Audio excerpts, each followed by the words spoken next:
Halo, perkenalkan, nama saya Hisar Sirait. Saya dari Prodi Hukum Angkatan 2025.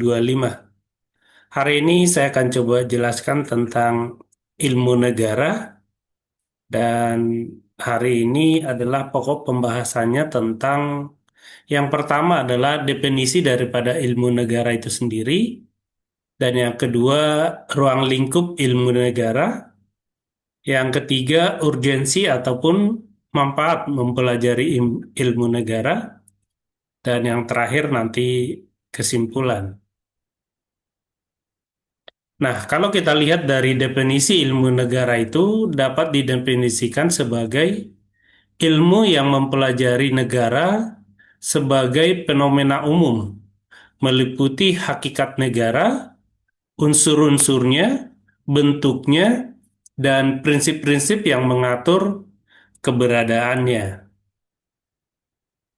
Nah, ruang lingkup daripada ilmu negara itu mencakup kajian mengenai negara secara umum dan teoritis, bukan negara tertentu. Secara umum, negara terbentuk melalui proses sosial, politik, dan historis yang berupa kehendak ilahi, dominasi kekuasaan, kesepakatan masyarakat, evolusi sosial, dan kebutuhan ekonomi dan lingkungan. Nah, kalau kita lihat dari teori asal mula negara, ada beberapa hal, yaitu yang pertama, teori ketuhanan. Negara dianggap sebagai hasil dari kehendak Tuhan, di mana penguasa dianggap sebagai wakil Tuhan di dunia. Nah, teori yang kedua adalah teori perjanjian sosial. Negara terbentuk melalui kesepakatan antara individu untuk hidup bersama dan menyerahkan sebagian kebebasan mereka kepada pemerintah demi keamanan dan ketertiban. Nah, teori yang ketiga adalah teori kekuasaan. Negara muncul dari dominasi kelompok yang lebih kuat terhadap yang lemah, di mana kekuasaan digunakan untuk mengendalikan wilayah. Yang keempat, teori evolusi. Negara berkembang secara bertahap dari kelompok-kelompok kecil seperti keluarga menjadi masyarakat yang lebih besar dan terorganisir. Nah, kalau kita lihat dari tujuan dan fungsi negara, suatu pencapaian oleh negara dalam menyelenggarakan kehidupan bersama, secara umum tujuan negara itu mencakup yang pertama adalah mewujudkan ketertiban dan keamanan. Negara bertujuan menciptakan kondisi yang aman sehingga masyarakat dapat hidup tanpa ancaman dan konflik. Nah, yang kedua, meningkatkan kesejahteraan rakyat. Negara berperan memenuhi kebutuhan dasar masyarakat seperti pendidikan, kesehatan, ekonomi, dan kesejahteraan sosial. Yang ketiga, melindungi hak dan kebebasan warga negara. Negara menjaga hak asasi manusia, kebebasan berpendapat, kebebasan beragama, dan hak hukum tentu saja. Yang keempat, menegakkan keadilan. Negara bertujuan menciptakan sistem hukum yang adil, tidak memihak dan melindungi seluruh warganya.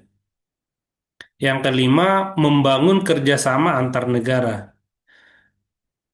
Membangun hubungan diplomatik, perdagangan internasional, dan juga perdamaian dunia. Nah, unsur-unsur negara itu ada beberapa hal. Yang pertama adalah rakyat. Rakyat adalah sekumpulan orang yang tinggal dalam wilayah negara dan tunduk pada kekuasaan pemerintah. Rakyat itu terdiri dari penduduk, warga negara, bukan warga negara ataupun orang asing, karena tanpa rakyat negara tidak bisa terbentuk.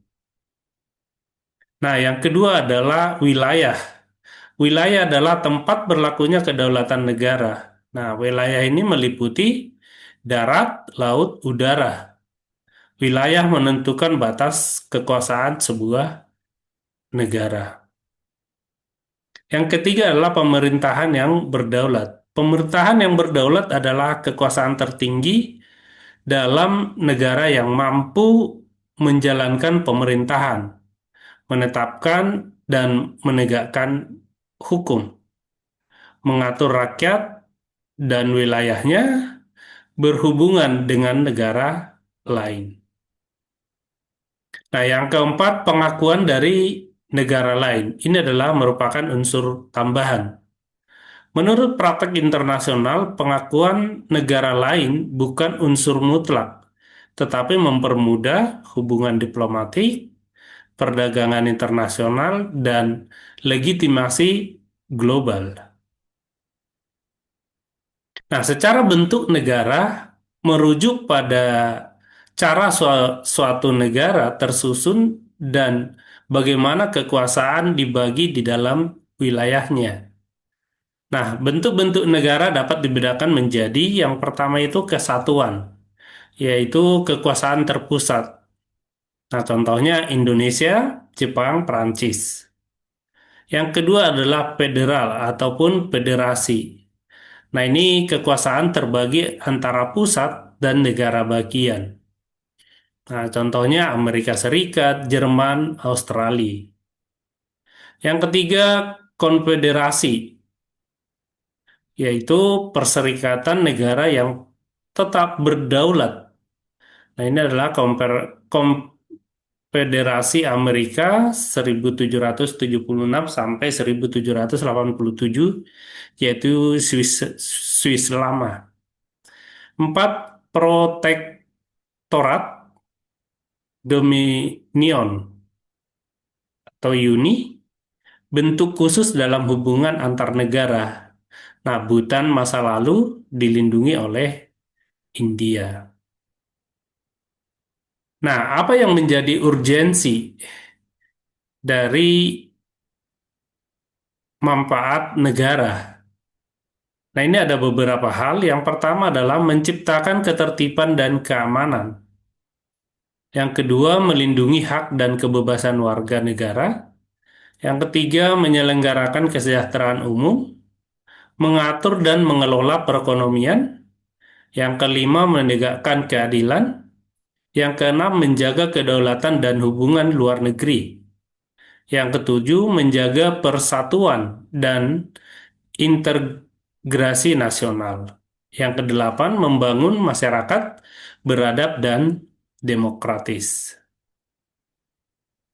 Nah, kenapa harus dipahami terkait dengan manfaat negara? Karena pengetahuan ilmu negara akan membentuk mahasiswa menjadi yang pertama itu adalah warga negara yang sadar akan hak dan kewajiban. Yang kedua, intelektual yang kritis dan peduli. Dan yang ketiga, calon pemimpin yang bertanggung jawab. Keempat, pembela demokrasi dan keadilan. Dan yang kelima adalah individu yang bisa berkontribusi bagi kemajuan bangsa. Nah, dari hal yang di atas, penjelasan di atas tadi, dapat kita simpulkan bahwa ilmu negara mempelajari hakikat, unsur, asal mula, bentuk, tujuan, dan fungsi negara secara umum dan teoritis. Negara ada untuk menciptakan ketertiban, melindungi hak warga, menegakkan keadilan, serta meningkatkan kesejahteraan masyarakatnya. Nah, memahami ilmu negara penting agar kita menjadi warga negara yang sadar hak dan kewajiban, berpikir kritis, dan mampu berkontribusi bagi kehidupan berbangsa dan bernegara. Demikian penjelasan saya tentang ilmu negara hari ini. Atas perhatiannya, saya ucapkan terima kasih.